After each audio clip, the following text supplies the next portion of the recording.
Nosso programa está de volta, esperando a sua participação nas redes sociais do programa, Instagram, @nosso programa e fanpage, facebook.com/nossopgm.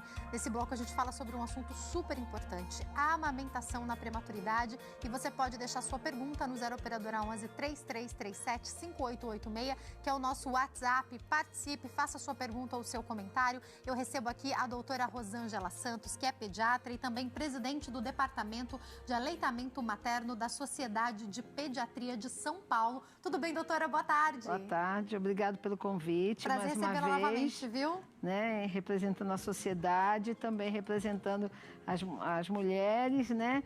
Que a gente que incentiva a amamentação, que é super importante, e hoje é um assunto muito importante porque a gente teve o Novembro Roxo, que foi o mês em que se comemorou a prematuridade, estimulando as mães a amamentar e a cuidar dos seus bebês e ter um olhar mais carinhoso, já que a gente tem de 10 a 12% de nascimentos prematuros no Brasil, né? É muita coisa. Então, é muita coisa. Então, todos os nascidos vivos no Brasil, de 10 a 12%, nascem prematuros que precisam de atenção especial. Vou pedir já para a senhora explicar a prematuridade, mas antes quero falar uma coisa muito importante da minha constatação, doutora. Eu tenho uma amiga que tem 2 prematuros. E o primeiro filho dela tem a idade do meu filho, eles têm 1 mês de diferença. E muitas vezes, quando a gente chegava em alguns momentos, ela falava, não, Jaque, o meu é prematuro. Então, tem uma pequena diferença em algumas coisas, na introdução da alimentação, um detalhe ou outro. Hoje em dia, eles estão regulados, os 2 têm 5 anos, mas eu lembro que nos primeiros meses fazia diferença sim. Então, vamos entender o que é, qual que é a data de nascimento que faz com que um bebê seja prematuro. Como é que é isso? Então, todo prematuro é um bebê que nasce abaixo de 37 semanas, né? Então, a mulher vai fazer o pré-natal, é contado por semana. Então, quem tiver bebê abaixo de 37 semanas vai ser considerado prematuro, tá? E o prematuro pode ser dividido pelo peso, prematuridade extremo, baixo peso ou só prematuro mesmo. Então, eu acho que é importante saber a idade gestacional. A idade gestacional do seu bebê vai fazer com que a evolução dele tenha algumas diferenças, né? Um bebê que nasce com 36 semanas é prematuro? É prematuro, mas é diferente de um bebê que nasce com 28 semanas. Né? Em que ele precisa terminar toda a gestação, que a gente fala de estrogestação fora da barriga da mãe. Quer dizer, a estrogestação já é o desenvolvimento fora. Então, se ele precisa ficar mais tempo aqui fora, ele vai precisar de alguns recursos e de alguns estímulos que não teve na barriga. Então, é super importante você saber que, em média, os bebês devem nascer em torno de 40 semanas. Se nasce entre 37 e 40, pode ter alguma alteraçãozinha, um processo respiratório. Mas se nasce abaixo de 37 semanas, pode ter mais riscos ainda. E quanto menos tempo dentro do abdômen da mãe, quer dizer, dentro do útero, a criança pode trazer mais dificuldades. Doutora, eu lembro que até quando muitas pessoas me perguntavam sobre marcar a cesárea, não marcar a cesárea, eu queria parto normal, pensava em talvez fazer uma cesárea assim, mas por toda a pesquisa que eu tinha feito e a informação, o meu desejo era muito entrar em trabalho de parto, porque daí a gente sabe que o bebê está apontando, que ele está na hora de nascer. Isso é importante, doutora? Sim, entrar em trabalho de parto significa muitas vezes que o bebê está na hora de nascer. Eu sei que não é sempre, né? Isso, mas não quer dizer que um bebê que nasça de 36, de 35 ou até de 32 Estava semanas pronto para nascer, né? Estivesse pronto para nascer. Às vezes a mulher pode ter uma hipertensão, uma diabetes, uma incompatibilidade cervical, que ela não fechou esse canal para segurar o bebê. Tem mulheres que perdem 3, 4 filhos ainda antes de completar a gestação, justamente por essa incapacidade de segurar o bebê no útero. Então, eles vão nascer prematuros. Então, há casos em que tem mães que têm 3, 2, 4 filhos que todos nasceram prematuros, né? Então, o mais importante é ela saber, primeiro filho dela, ela fazer um pré-natal adequado. Entrou como pré-natal de risco, tem diabetes, tem hipertensão, tem alguma doença autoimune, tem alguma outra doença, deve fazer um pré-natal de alto risco, que a gente chama, em que vai ser acompanhado mais de perto, tanto pelos exames laboratoriais e de imagem, como também medir o útero, acompanhar, ver a alimentação. Então, assim, todas as mulheres que tiveram parto prematuro, elas devem considerar sempre a futura gestação, como uma gestação de risco e deve ser acompanhada mais de perto. Essa amiga que eu te falei teve algumas perdas no meio do caminho e o segundo bebê também foi prematuro. Então, uma atenção. Ela já sabia, inclusive a mesma médica acompanhou, já sabia que era uma atenção. E aí eu quero falar um pouquinho sobre essa atenção para as mães, para a gente já passar para o nascimento do bebê, que é uma mãezinha que geralmente já vem de internação, já vem de um final de gestação que não é fácil. Esse neném nasce, às vezes não é possível amamentar como os outros nenéns. Fala sobre isso pra gente, doutora. Então, a gente tem que lembrar, viu, Jaque, que nós temos uma grande parcela da população que só é atendida pelo SUS. Então, essa população precisa ser muito cuidada. Quando iniciar, ela está no primeiro filho, identifica-se que tem uma hipertensão ou uma diabetes, ela deve já pedir ao ginecologista, ou o ginecologista já deve encaminhar para um pré-natal de alto risco. Mesmo que isso não aconteça na gravidez, porque a gente sabe que existe diabetes gestacional apenas, mas que ela tem uma hipertensão descontrolada, ou que ela tem uma diabetes pré-gravidez. Qualquer uma das duas situações ou as duas juntas. Que são as mais comuns, né? Já são alerta. Existem outras, mas essa contribui com a maior quantidade de prematuro, então fique alerta, já procure se controlar, fazer controle alimentar, né? Fazer toda a orientação e fazer um pré-natal. O repouso é necessário para algumas dessas mulheres, né? O repouso, principalmente a dieta, né? A dieta de sal, né? Se ela tem história de hipertensão, a dieta de açúcar, se ela já está com uma hipertensão e uma diabetes ou apenas um pouco mais de diabetes, porque uma coisa leva a outra. E aí, para mães que têm hipertensão, podem sofrer do processo de eclâmpsia, que é o aumento descontrolado da pressão, levar a um parto prematuro. Então, essas mulheres, sempre que detectado hipertensão ou diabetes já na gravidez, tem que ter acende a luzinha amarela de maior atenção para essa mãe e essa criança que está ali, né? Perfeito. Nasceu o bebê. Bom, nasceu com 37 semanas, pode nascer com 1,5 kg, 1,8 kg, ou pode nascer com 28 semanas, como nós temos no hospital, com 790 gramas, 720 gramas. E aí, a equipe do hospital tem que acolher essa mãe. Essa mãe, esse bebê, não é aquele bebê que ela viu na capa de revista, que vai nascer gordinho, chorando. É um bebê que nasce, tem que ser socorrido, principalmente muito baixo peso, que ele tem que ser socorrido imediatamente pelo médico neonatologista, que ele tem que submeter a vários procedimentos, que ele não pode ir para o colo da mãe no primeiro momento, porque ele precisa de atenção maior.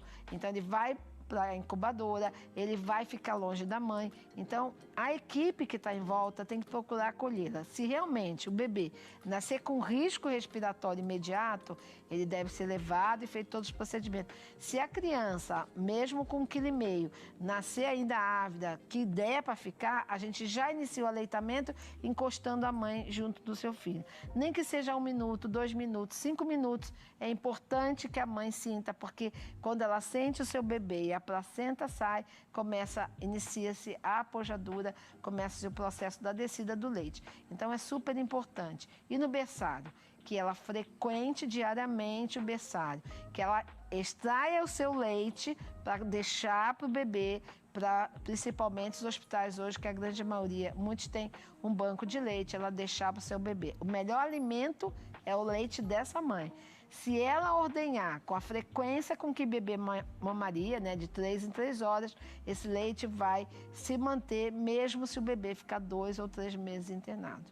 Doutora, vamos lá para uma pergunta frequente, que é a introdução ou não de fórmula nessa época, por conta até do ganho de peso do bebê, que às vezes é um pouco mais vagaroso. Como que se decide isso, doutora? Então, a gente decide normalmente pelo ganho de peso e pela estabilidade do bebê, né? Então, inicialmente, ele pode ir para o CPAP, que é o respirador artificial. Então, se ele saiu dessa condição, a primeira coisa é tentar colocar no pele a pele, né? O bebê dentro da roupa da mãe, com ela, ou com a mãe ou com o pai, né? Com alguém da família. Mas normalmente o pai ou a mãe podem frequentar a unidade básica, porque pai e mãe não deve ser visita. Pai e mãe deve fazer parte daquele conjunto, então ele deve frequentar a unidade neonatal sempre, né? Está sempre presente. E aí a gente tenta colocar o bebê para começar as primeiras sucção. Não tem incubadora melhor do que o corpo do pai ou da mãe, né? É importante a gente falar do pai também, porque a mãe está exausta nesse momento e de repente fazer fazer de fato esse revezamento com o pai pode ser importante para essa mãe também. Sim, né? Às vezes um dia vai o pai, outro dia vai a mãe. Lembrar que o pai tem alguns dias de licença da paternidade, né? Ele se afasta da empresa. Tem empresa hoje que já está dando até 2 meses de licença, né? Então ele pode participar junto com a mãe ou revezar com ela, porque é desgastante a mãe ficar o dia inteiro numa UTI neonatal e às vezes as mães ficam dia e noite. E aí, quando tem alta, eu lembro do caso da minha amiga, é lógico que a gente está falando de uma pessoa que pôde fazer isso. Ela ficou num hotel próximo ao hospital, porque a casa era muito longe, e eu sei que essa não vai ser a realidade da maioria das mães, poder pagar um aluguel, mas poder pagar um hotel, mas ó, para vocês poderem entender, de 3 em 3 horas, fosse dia ou fosse noite, ela queria fazer a ordenha, ela quis manter, ela ia até o hospital para tirar o leitinho, para ver o neném de longe por muito tempo, ela não pôde. Um deles, eu lembro que teve um problema respiratório, então ela não pôde pegar no colo ali logo na primeira semana. A gente está falando de 1, 2 dias que para a mãe é uma eternidade, né, doutora? Sim, ela sonhou, ela montou aquele quartinho, ela comprou aquelas roupinhas. Muitas vezes as roupinhas que ela compra não cabem no bebê, de tanto que ele é pequeno. Então é muito difícil para ela saber que aquele é o filho dela. Aquele não foi o filho sonhado, planejado, não é aquele bebê de capa de revista, né? Então é um bebezinho magrinho, que não se comunica, mas não esqueçam que colocar a mão no bebê, conversar com ele, o bebê na incubadora, estar presente faz muito importante. Porque o bebê, ele, ouvindo a voz que era próxima dele, pode levar estímulos que vão fazer esse bebê se desenvolver muito mais rapidamente.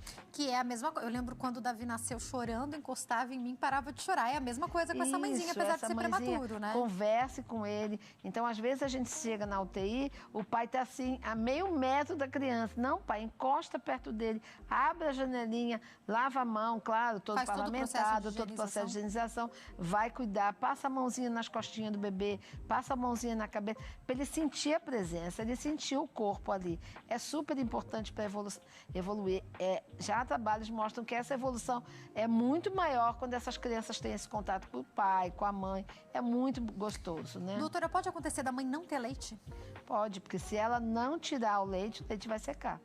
Então, o estresse que ela está passando por ter um bebê com problemas, né? Que está entubado, que está recebendo alimentação pela sonda, tudo isso. Em vários locais, a falta de instrução adequada para a mãe. A gente sabe que isso acontece também, né, doutora? Sim, e não tem orientação, não tem um lugar onde ela possa tirar o leite. Verdade. Não tem um lugar onde ela possa guardar o leite. Você imagina uma mãe que fica o dia inteiro lá e o hospital não dá a menor condição de ter um lugar que ela possa tirar o leite. Que ela possa, muitas vezes, sentar adequadamente. Tem mãe que dorme sentada na cadeira. Depois de ter tido um bebê, muitas vezes até uma cesariana, né? Pois é. E às vezes ter tido, às vezes, mais de um. Entendeu? Então, é muito importante que a equipe acolha, que a equipe converse com essa mãe, que a equipe dê toda a atenção, porque é uma mãe que está emocionalmente mal.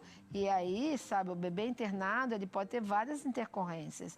Né? Porque é um bebê imaturo, ele vai ter que fazer todo o término da gestação fora do útero. Da barriga da mamãe. Né? Então, todo esse término dessa gestação fora do útero é super importante para que ela tenha esse apoio, que possa orientar. E assim que o bebê sair, tiver que sugar, né? E eles geralmente tomam no copinho. Era isso que eu ia perguntar, como que vai esse leitinho?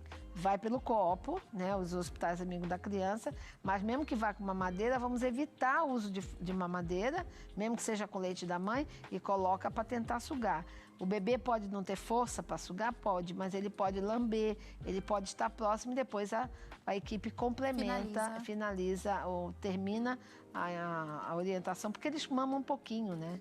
Entendeu? Eles mamam um pouco, né? E, doutora, é muito importante, eu queria entender sobre isso. O que é o aleitamento materno, o leite da mãe, que tipo de alimento é esse para o bebê? Bom, é um alimento ouro, né? Você perguntou para a pessoa que mais gosta de leite humano, né? Eu trabalhei 30 anos em banco de leite, ainda continuo trabalhando em outro, mas o leite, assim, hoje, ele é tão fantástico que a gente tem substância dentro do leite que a gente ainda não sabe para que serve. Uau!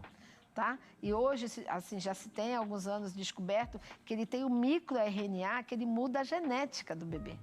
Ele muda a epigenética, que a gente chama. Um bebê que tem família asmático, ele pode não se tornar asmático se ele amamenta mais tempo. E não fica doente, né? Eu lembro que os primeiros meses de vida do Davi, eu ficava doente com máscara, às vezes gripava, e ele ali, minha mãe falava, mas você vai amamentar ele? Eu lembro disso, né? Como é que você vai fazer? Você tá com gripe? Eu punha máscara, na época nem tinha nada de Covid, mas orientação do médico, ficava com ele ali amamentando e a criança não ficava resfriada. O que é isso, doutora? Sim, porque a mãe tem mais anticorpos, né? E ela passa para o bebê. Imagina que esses bebês prematuros nascem com índice de anticorpo muito baixo. Menor do que qualquer outro, né? Isso, porque eles não completaram a sua idade gestacional. Então, eles têm menos defesa. Então, as mães, não esqueçam, as mulheres grávidas de se vacinarem, todas as vacinas do pré-natal é super importante para já criando anticorpo e já o bebê tendo contato com esse anticorpo. E quando nascer, vai receber um anticorpo pelo leite materno. Então, é importante que ela amamente, tá? Se ela não conseguir amamentar porque é prematuro, que tire o leite e que guarde o seu leite para o seu bebê e aí vai mantendo a lactação, porque o problema é que se não tira, vai secar. Doutora, quando a gente pensa na mãe que por algum motivo secou o leite, é possível a criança receber o leite humano de outra mãe? Como é que é isso? Sim, só se ela tiver um banco de leite humano no local. Perfeito. Tá? Porque o cruzamento de leite pode trazer riscos, né? Por exemplo,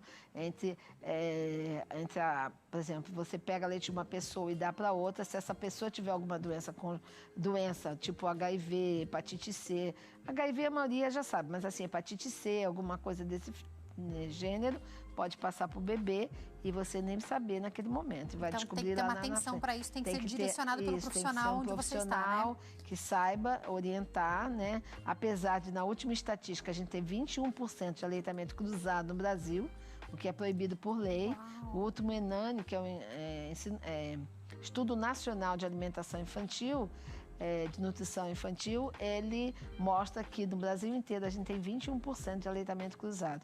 Mas quando a gente fala em aleitamento cruzado, é no mínimo entre eu dar para você que é minha irmã, tá? Perfeito. Mas não pode pegar da vizinha, pegar de uma pessoa estranha, pegar daquela mulher que está com você na enfermaria que você nunca viu, está conhecendo ela ali, tá? Você vai, que se fazia antigamente porque não se tinha informação, isso, né, doutora? porque não se tinha informação do risco. Eu já, infelizmente, estou caminhando para o fim, mas eu quero que você fale mais sobre a importância desse leite e a recuperação desse prematuro com o aleitamento. A recuperação, sim, existem trabalhos mostrando que a recuperação do prematuro que mantém o aleitamento e o que não mantém é muito maior de quem mantém, adoece menos, porque a grande doença do bebê prematuro, uma das grandes doenças é a bronquiolite, que a gente sabe que é dada pelo vírus sincicial respiratório, que é um vírus grave, né? Que leva a sequelas pulmonares, não definitivas, mas longas, de recuperação muito demorada.